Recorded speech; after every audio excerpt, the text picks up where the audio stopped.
Hey guys, it's Julian. Today I'm going to be talking to you about how to make hard techno kicks. I'm going to be showing you a bunch of secrets that I picked up on because it's not always as simple as just taking a 909 kick and distorting it. But to really get those kicks like you hear in these tracks and like you just heard in the intro, there's a little bit more work to it. And today I'm going to show you all the stuff that I really haven't seen out there. Like there's a lot of tutorials on these kinds of kicks. A lot of them really don't nail it.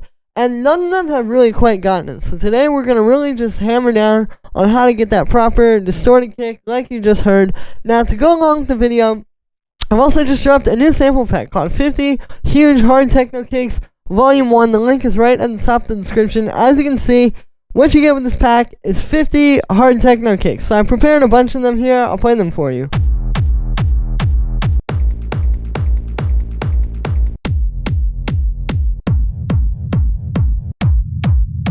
You can hear just a bunch of really solid, hard-hitting, hard techno kicks. You know, some of them are a bit distorted. And yeah, you get 50 of them, so there's just a bunch of really great techno kicks here. Plus, I also have this free hard kick distortion rack, which I'm actually going to be using today to show you some things. Plus, you get a bunch of free bonus percussion loops as well as drum one-shots. You can see we've got 20 percussion loops and we've got a bunch of different drum sounds in there. So yeah, the link to this is at the top of the description. Not only do you get a bunch of really solid samples with this, you get 50 really great kicks in my opinion in this style. But it also really helps support me. I don't make a whole lot just off of YouTube revenue alone, but with these sample packs and stuff like this, I'm able to keep going so I keep bringing you guys new videos every day. And yeah, so link to that is at the top of the description. Let's dive into the video. So I've got two kicks here, and it's kind of like representing two different styles of hard techno kicks. So we have your more standard kind of just distorted kick, and then this one, which is more of a rumble kick, but there's a little bit more that goes into making it work for this style. So for the first one, it's usually going to be 3 layers. So you're going to have the distortion layer. And this is where a lot of people go wrong, is that they think that this is everything. Like, you're just going to have this one layer, and then that's also going to give you, like, a good punch, and also, like, pretty much everything from the kick. That's not really the case. You're going to have this layer, you're going to have the punch layer, and then there's also usually going to be some type of, like, a noise, or, like, some background something. I have this kick noise here. Which, if I play you this original sample, it's just like some type of industrial noise. I think I recorded this like on my iPhone, like just going around, just like some cool Foley noise or something like that. And then what you do is you have that in there, and that's just gonna kind of layer with the distortion layer. Like if I play the whole kick with this, well, here's with this. And then without it, you can hear it makes a big difference. So we'll get to that in a second. But to start with the distortion layer, what you're going to use is you're going to start usually with a 909 kick. So that part actually is kind of true. Usually, yeah. This is what we're using here. It's like this analog tonal thing here. But it's just a nice long 909 kick. Typically a longer one works better. You can also use an 808 kick in some cases. And then what's going to happen here, it's right off the bat, we're actually going to use a bit of compression. So I'll show you why we use this. Here's without it. And then with it. So as you can see, it's a really heavy compression. Like the release is all the way down. So it's just taking the sound and just fully stretching it out. But what it's going to do is now it's going to give you this long, solid bass note. Compared to without it, it's just like a wow. It just ends too quickly without it. So that's the first thing. And again, these are like the little background secrets that you may not always realize is happening. But it's really important for getting that proper kick sound. Then, another sort of like background thing here is this low pass filter. Here's without it. And then with it. So you see how this kind of makes things a bit softer? That's the idea with this one, is that we're kind of taking some of those harmonics that are coming through and just chilling them out a little bit, and then making it so that these lower frequencies here are going to be a bit louder, so then the distortion will distort those more. The other thing that's happening here, as you can see, we have this on the OSR setting, so the drive is turned up a little bit, so that also is making the kick a bit fatter. And then also I have an LFO here.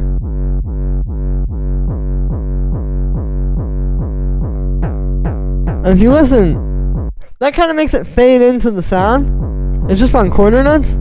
But again, this is a nice little thing because if we turn this off, it kind of becomes too much of a hardstyle kick without that. Then we have the distortion, as you'd probably imagine. So we're just using a saturator here. I've got it on the medium curve setting.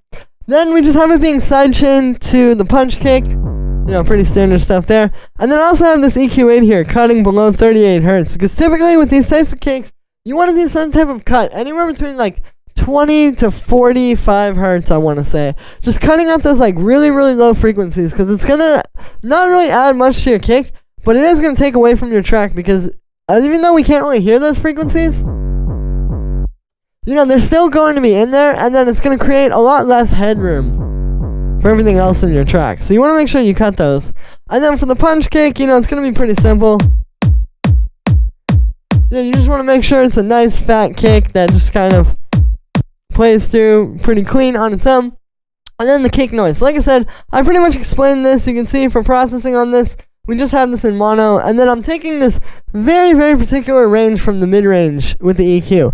And so the reason why we do that is because you really want this to kind of blend into the distortion. Like again,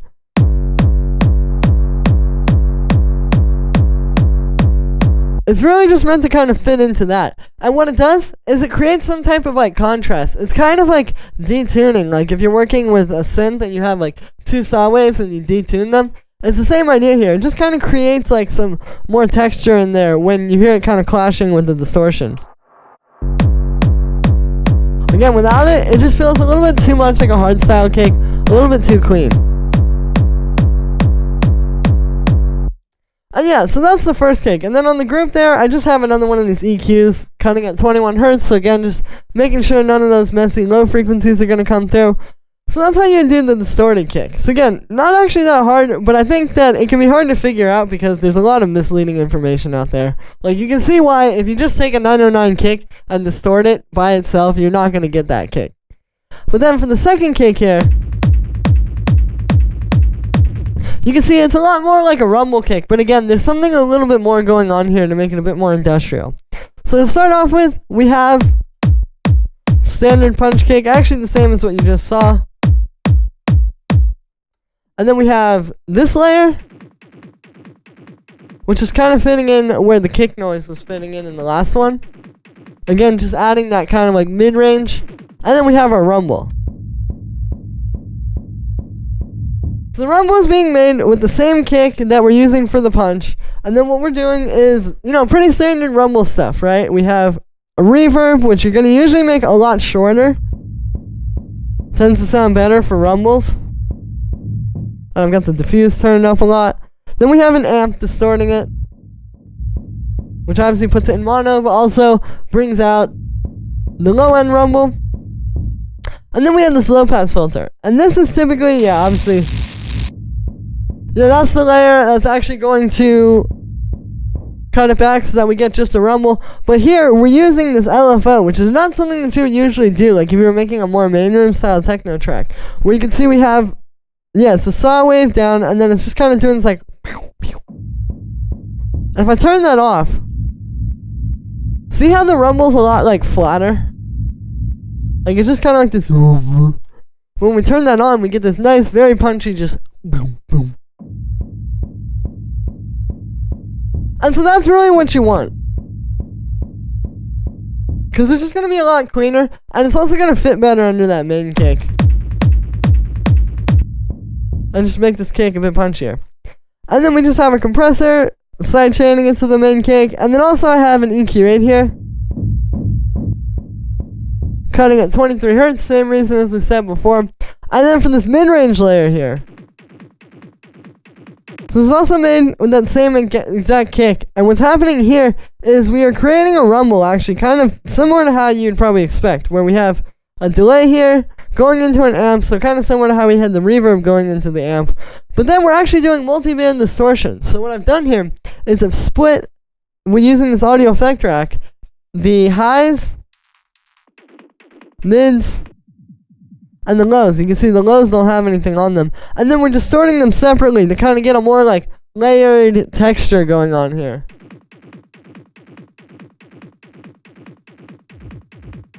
And then yeah, you can see obviously we're cutting out the low end, and then I'm just sidechaining this to that main kick.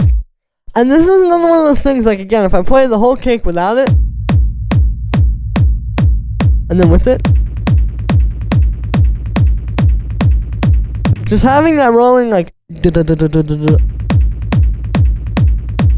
it's just gonna kind of bring the whole thing back home and really tie it all together at the end and add a lot of nice texture too. You know, that's what kind of makes a kick a bit more memorable. It's not just having the big boomy bass, but also having a nice mid-range texture in there.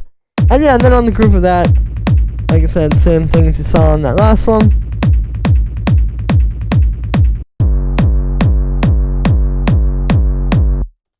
And yeah, so that was gonna be it for this video, guys. I hope you enjoyed. As always, make sure to like this video as well as subscribe, and let me know what you think of this video in the comments. Like I said in the beginning, you can get 50 huge hard techno kicks volume 1 right at the top of the description, where you get these 50 kick loops that you see here, just a bunch of super hard hitting, solid, punchy, distorted kicks in this style. Yo, I haven't heard a sample pack